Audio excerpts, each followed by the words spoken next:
Chapter 29. The Spirits of Rain and Romance. Saint-Domingue, 1790.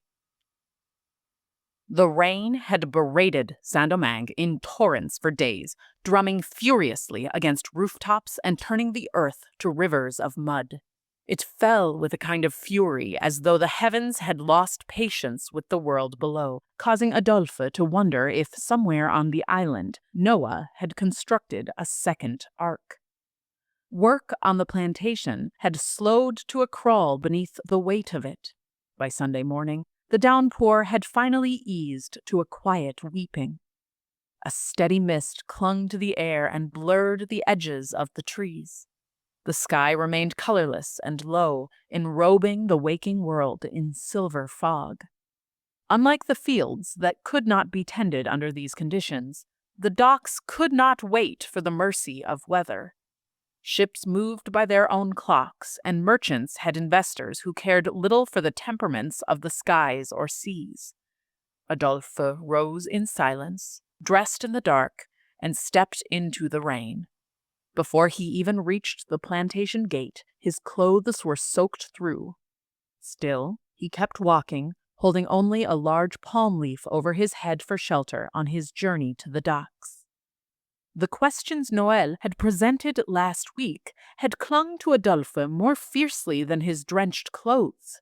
He had been fixating on them since, which unsettled Adolphe deeply. He was still reluctant to fully engross himself in the possibility that his entire faith was a lie, and yet he couldn't deny the threads of truth behind Noël's words. His whole understanding of the world was potentially false, or at the very least, incomplete. He hoped this voodoo woman might be able to offer some clarity where logic had fallen short. After nearly an hour's walk, he finally approached the dock as the sun crested the horizon. He was drenched, but the air was warm enough that, even at sunrise, he wasn't shivering. Under a small overhang, he caught sight of Noël, who waved Adolphe over enthusiastically. There were two people with him, a tall black man that Adolphe didn't recognize, and the most stunning mulatto woman that he had ever seen. Her hair was locked and slightly escaping her red headscarf. She wore a beautiful dress that implied to Adolphe that she was both free and, at least relatively, financially comfortable. She was tall and elegant, adorned with jewelry that was foreign to him. Most women in Saint-Domingue wore gems, crosses, pearls, or gold, but she wore necklaces of twisted fabric, nuts, and bones. But her most captivating features were her eyes. She had brilliantly green eyes, the sort of eyes that were impossible on a woman of her complexion. They were bewitching and reminded him of a jaguar. He had seen one once, when he was a child. His mother had brought them to the docks in Jérémie to see a shipment of exotic animals from the Americas that were being sent as a gift to the king. The whole town had gathered to look at the beasts in their crates, awaiting their journey across the ocean. Noël stepped forward into the misty rain. "Adolphe, glad you made it. This is my sister, Cécile." Adolphe bowed low, almost ceremoniously, as if she were one of the Grand Blancs. "An honor, madame." "Mademoiselle," she said, letting the word linger just a moment longer than necessary. Her voice was like warm honey. "My brother tells me you're an interesting man." "He does?" Adolphe asked, startled by the question. "I adore interesting people," she said, her tone edged with a subtle flirtation. "I'm not sure I qualify," Adolphe murmured, digging his toes into the mud almost childishly. "And I," interrupted the other man, "am Jean-Louis Pierrot." He extended his hand with conspicuous eagerness, as if trying to prove he was relevant. Adolphe shook it politely. Cécile turned to her brother. "Noël, why don't you and Jean-Louis go find some breakfast while Adolphe and I become better acquainted?" She spoke more directly than any woman he had ever seen, except perhaps Victoria. But what about, Jean-Louis interjected, clearly uneasy. Noel trusts him, she said firmly. I do, Noel agreed. He wrapped his arm fraternally around Jean-Louis's shoulders and forced him to turn out and step back into the rain. With their departure, Adolphe was alone with Cécile. There was a small bench under the awning where they sat down. The rain pattered rhythmically on the overhang, and the sounds of waves hummed in the port. The gentleman you were with seemed uneasy leaving you alone with me, Adolphe said quietly. He's irritating like that, she replied, idly brushing her fingers along the folds of her skirt. We're old friends. He takes his sense of duty far too seriously. He isn't your husband? He wishes, she smiled. Jean-Louis has proposed more than once. The poor man can't fathom that I'll never want him in the way he wants me. He trails after me like a sad little pup. Seems like a cruel fate, Adolphe muttered. I never made him choose that burden. He did that on his own. She was scanning Adolphe head to toe. Why did you want to meet me? He asked. You don't even know who I am. She leaned back against the bench. Why did you agree? Adolphe stood up and walked to the edge of the shelter. He stretched out his hand and let the cool drops of the heavens slip through his fingers. I want to know more about voodoo. The whites have secrets, and they are using them to control me, to keep men in chains, even when we aren't wearing them. I want to know how they're doing it, and how I can beat it. I'm sick of living in anger and cowardice. I think I can help you with that, she said. He closed his hand into a fist, still watching the sea. Even being here now makes my stomach twist. I keep thinking God will strike me down with a ball of fire for even daring to ask these questions. She laughed lightly. Well, if he does, at least the embers might dry our clothes. He glanced over his shoulder and took a deep breath. So you're not Catholic at all? Not even a little? Not in the slightest, much to my family's dismay. Apparently, believing in the religion of our ancestors is bad for business. Noel seems to be following in your footsteps, Adolphe offered. That's why my stepfather sent him to the docks. He's hoping some hard labor will make him come to his senses before he inherits the family land. Adolphe nodded. That makes sense. He always struck me as someone who didn't need the money as much as the rest of us do. He stepped back toward her, his voice lower now. So tell me, what parts of the Bible are lies? She tilted her head leisurely and walked over to him. Jesus, for one. Did you know he looked far more like you than like any of them? She carefully reached for his hand and drew a handkerchief from her pocket to dab away the rain. Her touch was warm. Her hands were soft and unweathered, nothing like his own, which were calloused and rough, like the crust of bread browned in the oven of Saint-Domingue's relentless sun. The sensation of her skin against his sent a tremor through him. He withdrew his hand, though he wasn't entirely sure why. What do you mean? He asked. She shrugged and walked back to the bench. Jesus' skin was dark, like yours, though I suspect for different reasons. Her emerald eyes caught him before she sat down. There is some white in you, isn't there, even if you are loath to admit it. With the years he had spent toiling outside, Adolphe's skin had deepened in color far beyond the lighter brown of his childhood. He had long believed it was God's way of marking him, a reminder that his freedom was gone forever.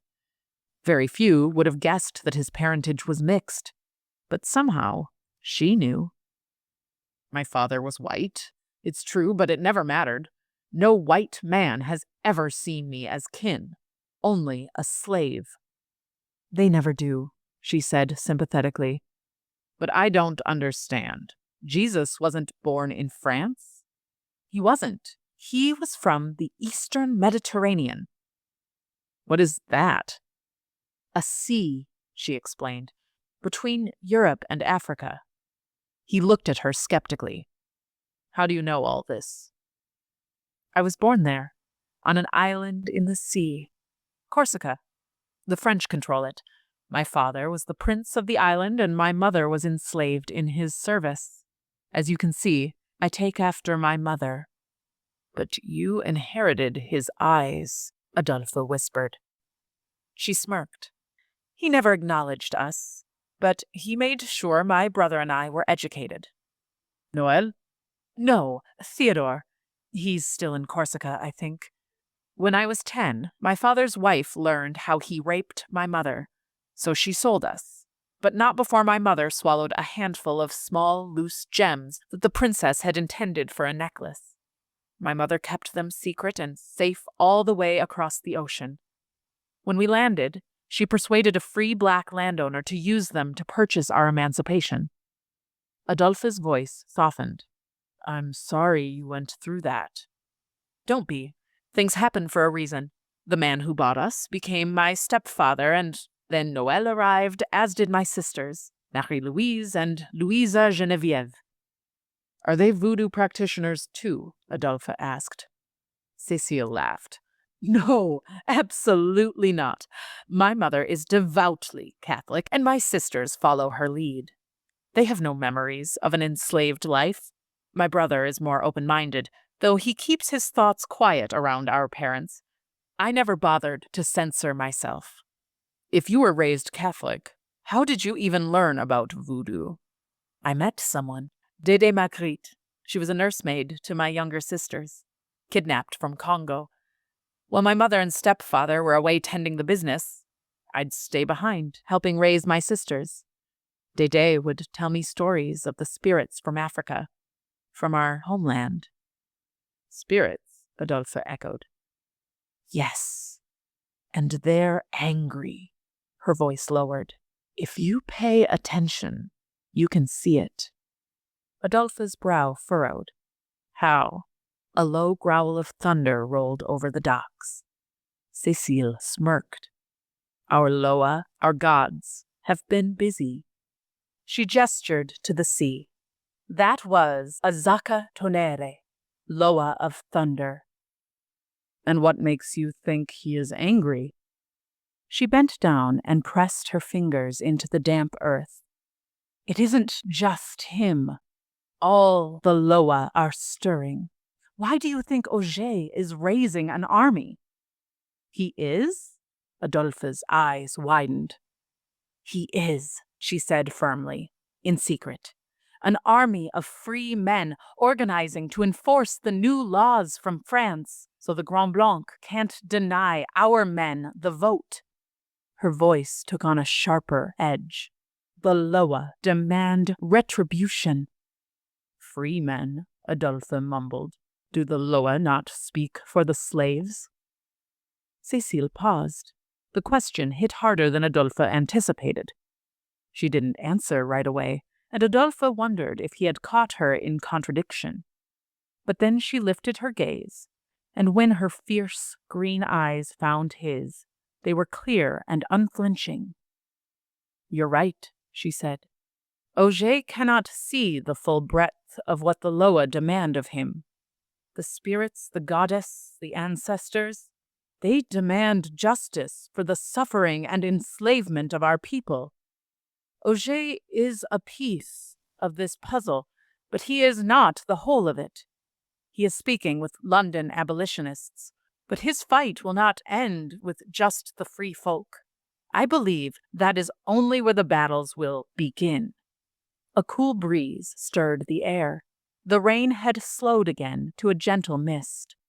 Adolphe leaned against the post. Where do you fit into all of this, mademoiselle? Please, stop being so formal. She moved a step closer. The Loa didn't just bring me to voodoo. They brought me to you.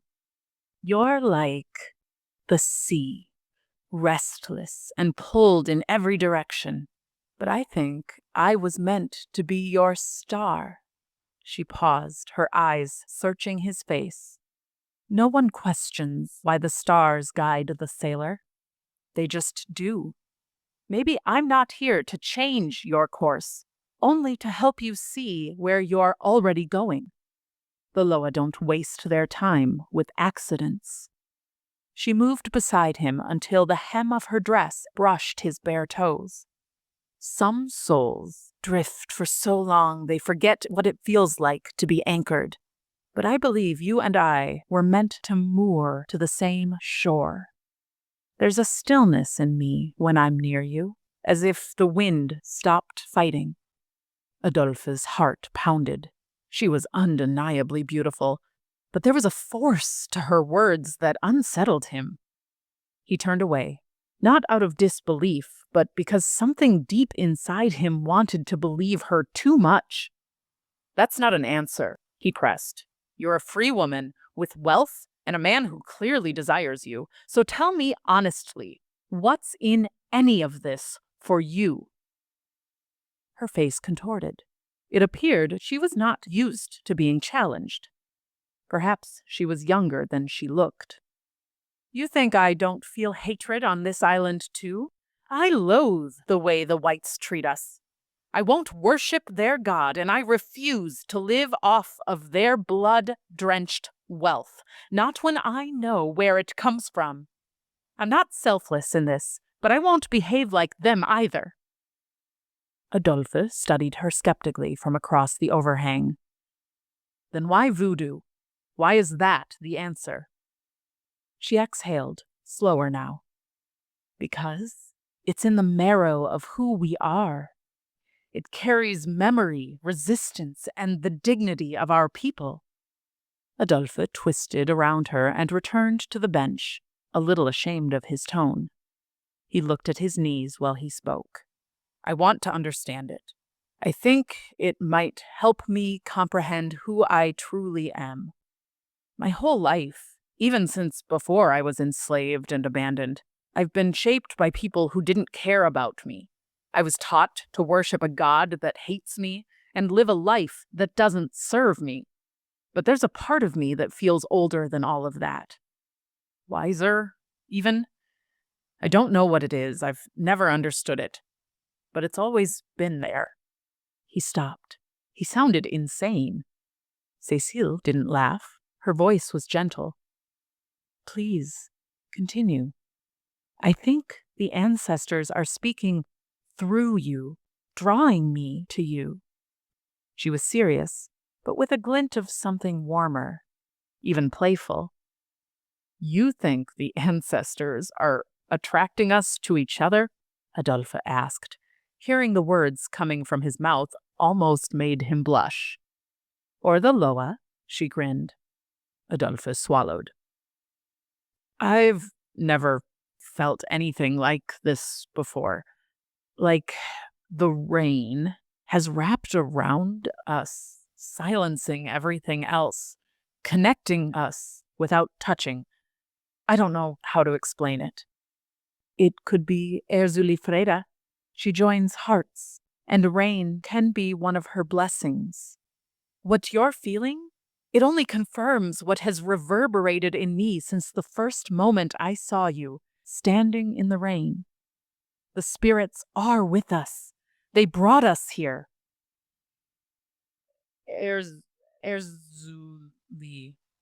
Erzulifreda.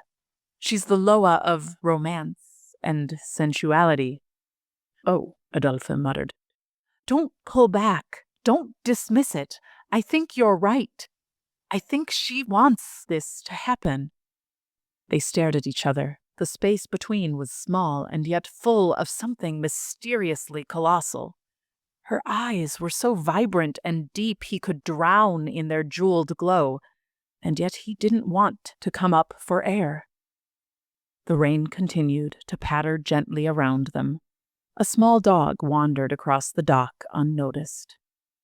Cécile reached out and carefully placed her hand over his. The warmth of her touch sent a shiver up his spine. Their eyes met and held, the space between them folding inward moment by moment. Adolphe suddenly realized he had stopped breathing. His heart pounded. Emotions surged through him. Feelings he hadn't known in over a decade burst forth. He had buried all of his sentiment in the farthest corners of his memories. He had trained himself to be numb to emotion, but now 10 years of suppressed passions rushed through him like a hurricane. And yet none of those feelings even began to compare to the moment he was having with her now and the sensations she gave him by her smallest touch. There was a fathomless, almost spiritual connection between them that transcended the physical world. He tensed his knuckles where her hand was resting. In voodoo, he asked, can people see things that haven't happened yet? My mother was from the Igbo tribe. She taught me that when a good person dies, they can return. She said that your soul, your obanje, can rise from the river after a year and a day, or faster if the person dies young. Is that only for the Igbo?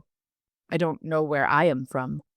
All I know is that my mother was black and indifferent, and my father was white and cruel. Beyond that, she studied him gently. But that is for the dead, of which you are not. A smile flickered at the edge of her mouth. I'm glad for that. But death does not reckon by years. It is impartial. Is it possible that although my body lives, my soul could have died? He asked. You speak of death as though it has already passed.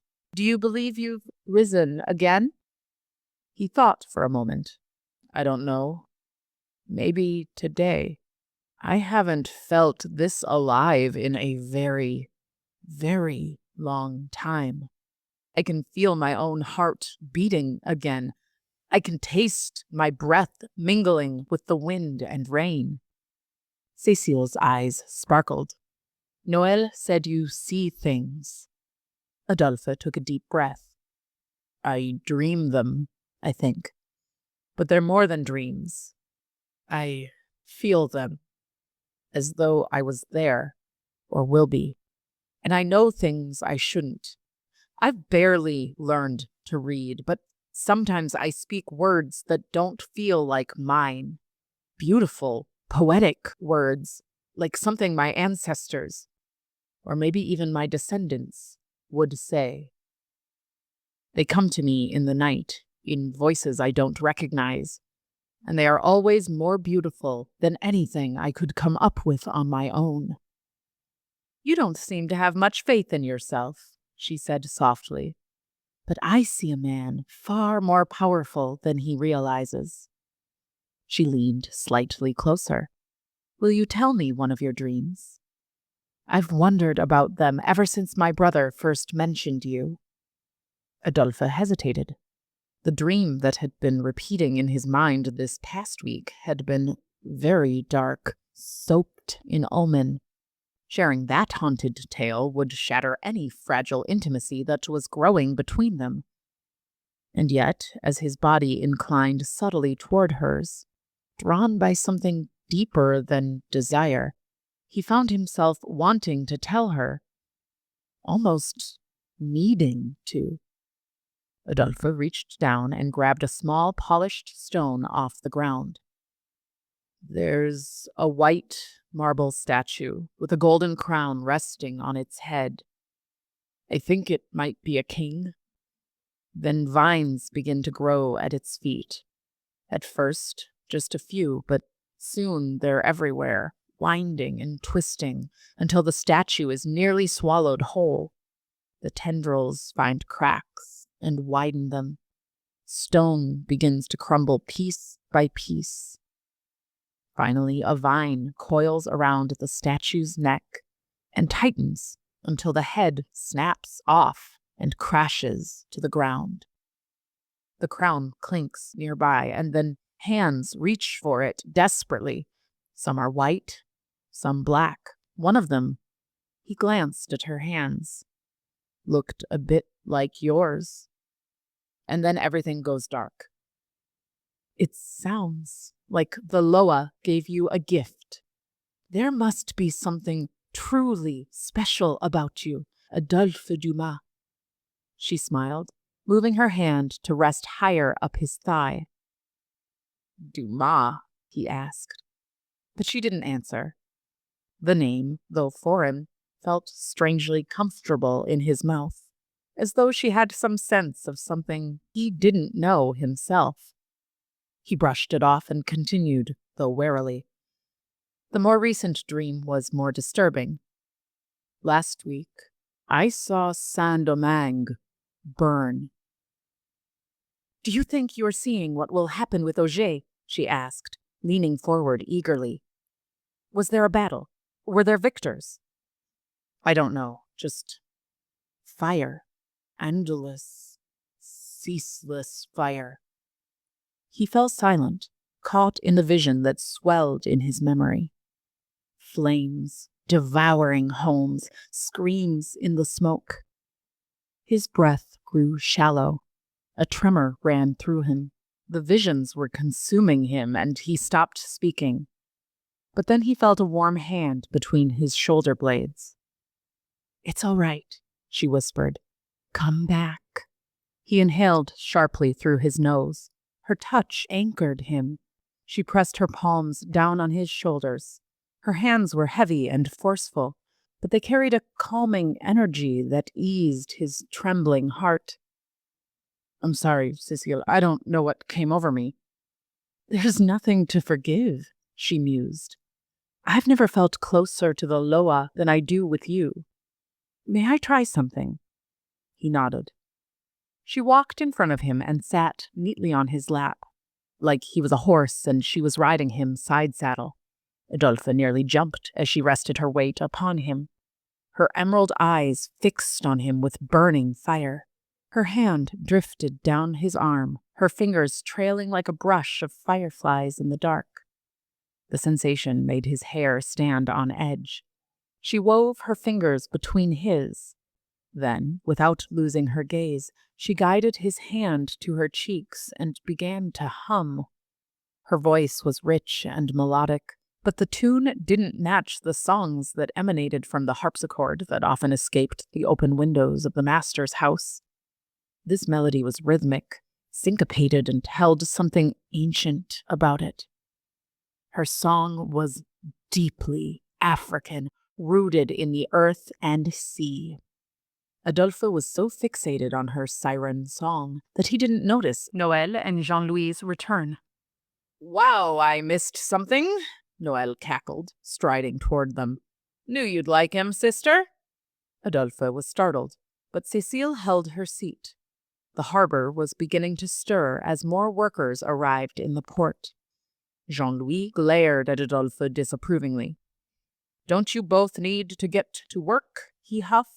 Cécile sighed and rose off of Adolphe's lap. She walked back towards her brother, her hips swaying and her hands at akimbo. "Now you've done it," Noël laughed at Jean-Louis. He turned back to Adolphe. "I suppose those crates won't load themselves." Adolphe nodded.